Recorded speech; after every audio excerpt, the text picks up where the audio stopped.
Hi everyone, this is Abhinav from PhoneBunch and today we are unboxing the Meizu M1 Note, which comes with a 5.5-inch Full HD display in the front. No specs written on the box, it's very minimalistic. Now the MRP of the phone is 14,999, but it's available for 11,999 from Amazon.in exclusively. Now it's powered by a 1.7 GHz octa-core MediaTek MT6752 64-bit processor. You have 2 gigs of RAM, Mali T760 GPU, 13 megapixel rear, 5 megapixel front facing camera and a 3140 mAh non-removable battery. Now storage is non-expandable over here. This is the 16 gig variant which is available in India right now. So let's have a look what we get inside the box. So we have a USB wall charger. It is rated at 2 amps. Next up we have a SIM ejector tool. You can see Flime written on top. That's the name of Meizu's OS. I'll keep that aside. And here we have a micro USB to USB data syncing and charging cable. Very good quality cables over here. Now this is the Meizu M1 Note in blue color. Next up we have some usual documentation. I'll have SAR information up top. And there it says earphones not included. Well, they didn't have to specify that separately. Anyways, this is the Meizu M1 Note. It is a dual SIM smartphone. On the left of the device you have separate volume buttons for up and down. This phone has a tapered sort of design at the back. You can see you have a power button right up top, secondary noise cancellation mic, 3.5 audio jack up top as well. There is no micro SD card slot. It uses micro SIM card slots. Now that's your SIM card tray. This phone supports dual SIM cards, but the first SIM card slot supports 2G, 3G and 4G, while the second SIM card only supports 2G networks. You have the primary microphone at the bottom, micro USB port and the speakerphone right there as well. Moving to the back you have, let me just remove this plastic sheet first. So you have a 13 megapixel rear camera, dual LED flash, Meizu branding at the bottom as well. Now this phone does remind me of the iPhone 5C in terms of design. You can see the power button up top as well. Pretty similar design here, but very good build quality over here definitely. The back is non-removable and you have a 3140 mAh battery inside.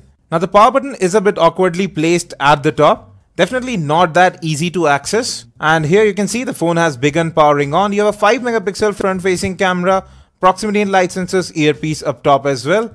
And at the bottom you have a single button which acts as the home button and it does light up. You can see Flime OS booting up. Now you have a 5.5-inch Full HD 1080p display over here.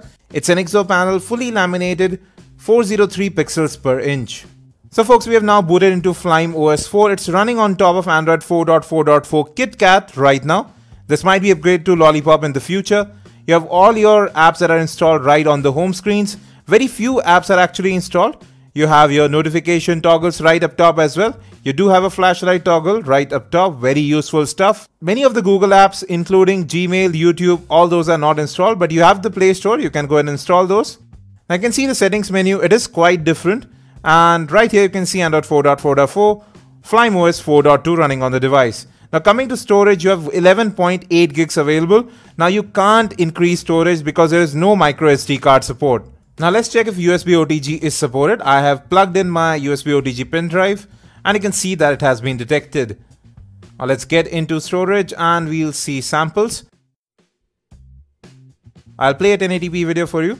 I can scroll through the video. You can increase or decrease brightness, increase or decrease the volume as well, directly from the video player. Smooth playback over here. Now coming to running information, you exactly can't see how much free RAM is available, but at least it's more than 1 gig. Now let's talk about this display. So you have a 5.5-inch 1080p display, 73% screen to body ratio. It is an IXO panel. Excellent viewing angles. It's fully laminated. Great looking colors over here. You can just see that. There is no brightness distortion, no color shifting, excellent touch response as well. Now let's come to the camera. So you have a 13 megapixel rear, 5 megapixel front facing camera. I have several modes available, including a manual mode. You can set the focal length, you can change ISO, exposure levels as well. Shutter speed can also be controlled. Now there are several modes you can see right there. Slow motion mode, scan, light field, panorama, beauty mode. So you can play around with the camera quite a lot. We'll take an in-depth look at the camera in a separate camera review. You have HDR mode available as well and you can record 1080p video with the rear as well as the front facing camera. Now images are captured quickly, focusing does take a little bit of time. Now let's see, colors do turn out quite well, images are in focus as well. not much noise in these images. The front-facing camera is also pretty decent. Skin tones are captured very well. Now, just like Xiaomi's Mi UI, Flyme OS also has a single space for your apps as well as the home screens. You can go ahead and add widgets right here as well. Very easy to use. It's a very smooth looking interface. Now, Flyme OS is a huge paradigm shift. You can see just a single button right there, which acts as your home button. Long tapping it actually puts the device to sleep. You can double tap to wake your device as well. The volume rockers behave as they should, and they are pretty solid. Excellent build and construction on this device. I should definitely add that. Now, as I was saying, there are no separate buttons for back or an app switcher. So you just swipe from the bottom up, the app switcher opens up. You can swipe away tasks from here as well.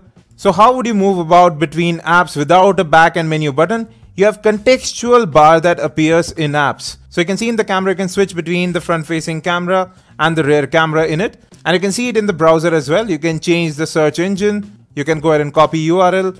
So it's contextual. It changes based on the app you are using. You can see the back button is almost always there. It will take some getting used to.